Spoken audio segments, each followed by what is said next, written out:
Well, new figures from Rentals.ca suggest that the average asking rent has fallen by 8% in the city of Vancouver over the past year. One bedrooms in the city are now being offered up for about $2,500, while the average two bedroom is on the market for about $3,400 a month. And so, is this a trend that could continue? And what would that mean for renters and landlords?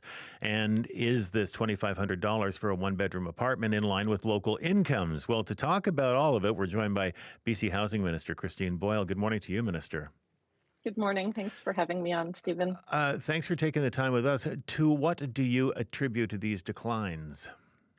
We have been using every tool in the toolbox on housing, ensuring that homes aren't left empty by using regulations for short-term rentals, by going after speculation, as well as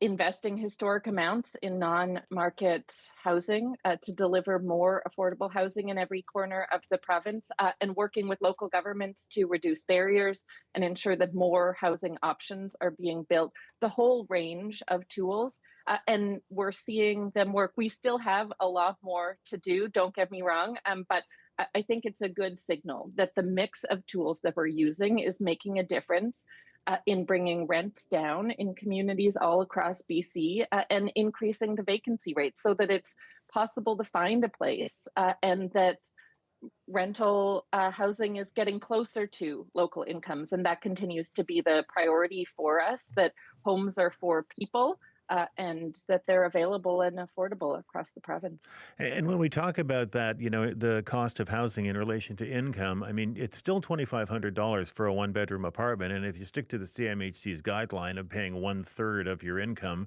toward housing, you're talking about having to bring home $7,500 a month to make that $2,500.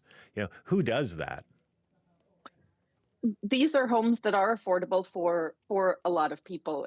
If you're a teacher, if you're a construction worker, and we need a whole range of homes that are even more deeply affordable than that. I absolutely know that, and that's why it's important to me that this work continue. I think we should be recognizing that the tools we're using are working, but we can't stop there. We need to keep going. And so after decades, quite frankly, and this, you covered it very closely, decades of skyrocketing rents, and housing speculation, and condos and homes sitting empty in communities all across the Lower Mainland, all across the province.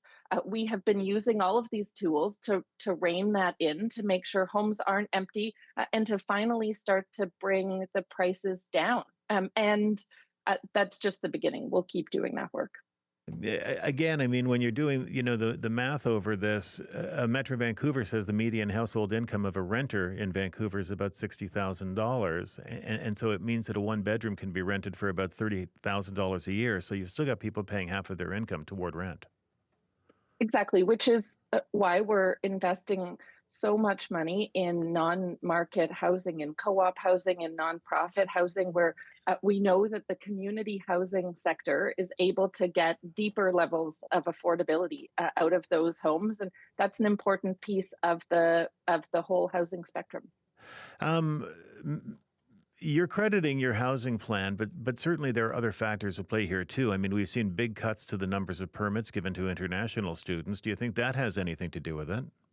Of course, I think it's a whole range of things, and these significant shifts that we're seeing consistently over in Vancouver over the past 2 years. Rents have gone down 16.9%. We're seeing similar shifts in communities around the province, in Surrey, in Kelowna, in New Westminster.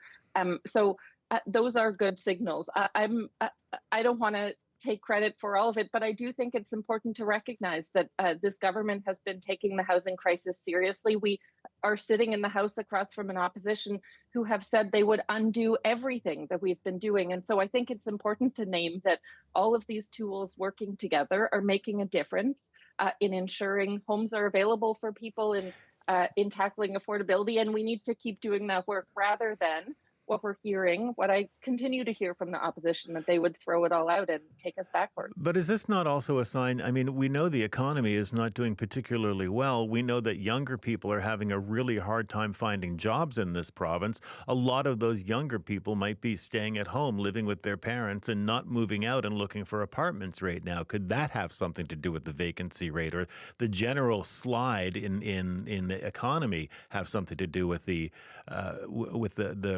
rental rate? Because we're seeing prices go down in Toronto, Mississauga, Calgary, Quebec, and places right across the country. Are decisions from the BC government bringing those rents down?